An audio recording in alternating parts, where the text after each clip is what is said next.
অভিজাত পরিবারের মেয়ে মিথিলা 10 বছর বয়সে ইংরেজি মাধ্যমে চতুর্থ শ্রেণীতে ভর্তি হয়। বন্ধুদের সঙ্গে তাল মিলিয়ে চলতে গিয়ে কয়েক মাসের মধ্যেই মিথিলা জড়িয়ে পড়ে নেশার জালে। আমার মা বাবা দুজনে চাকরিজীবী, বাসায় কেউ থাকতো না, একা ফিল করতাম নিজেকে। আমার ফ্রেন্ডটা আমাকে সিগারেট হাতে ধরায় যে একদিন এটা ট্রাই কর, দেখ ভালো লাগবে।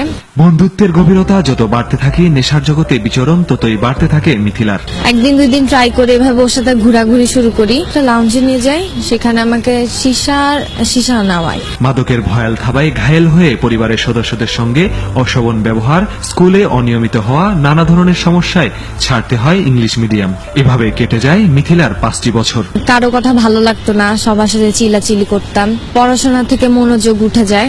আমার ভিতরে খুব অস্থির একটা ফিল হতো, মানে হাত পা চুলকাতো আর হাত পা খুব ব্যথা করতো। 5 বছর হয়ে যায় আমি এভাবে ছিলাম। এরপর তার ঠিকানা হয় রাজধানীর মোহাম্মদপুরে ঢাকা আহসানিয়া মিশনের মাদকাসক্ত নিরাময় কেন্দ্রে। মিথিলার মতো রাফিয়াও একই শিক্ষা প্রতিষ্ঠানের শিক্ষার্থী।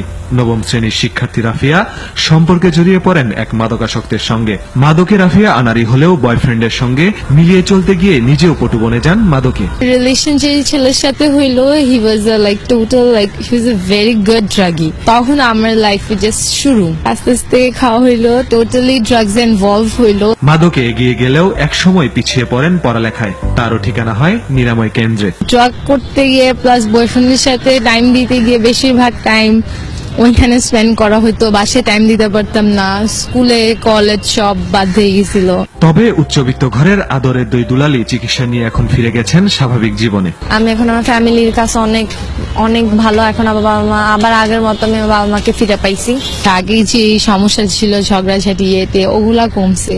আমি একটা নর্মাল লাইফ লিড করা শুরু করছি। মিথিলা আর রাফিয়ার মতো এমন অনেক সম্ভাবনাময় জীবন ক্ষয়ে যাচ্ছে মাদকের আগ্রাসনে। তো এখানে বিভিন্ন ধরনের, বিভিন্ন লেভেলের, বিভিন্ন সোসাইটির মানুষ এসে থাকে, বিভিন্ন এইজের এসে থাকে।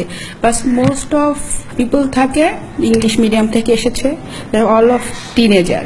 সমাজবিজ্ঞানীরা বলছেন পাশ্চাত্য সংস্কৃতির সঙ্গে তাল মিলিয়ে চলতে গিয়েই এমন সমস্যা। আমাদের ট্র্যাডিশনাল কালচারের সাথে পাশ্চাত্যের কালচারের একটা মিশ্রণ, এরকম একটা ক্ষেত্রে তাদের প্রবেশ। খাপ খাওয়াতে গিয়ে দেখা যাচ্ছে যে এই ধরনের অ্যাডভেঞ্চার করা বা এই সমস্ত মানে মাদক গ্রহণ অথবা এগুলি প্রবণতা তাদের মধ্যে দেখা যায়। তবে অভিভাবকদের যথাযথ নজরদারি থাকলে মাদকের ভয়াবহতা থেকে রক্ষা করা সম্ভব এসব কোমলমতি শিক্ষার্থীদের। এটা দুর্ভাগ্যজনক ছেলে মেয়েদের জন্য।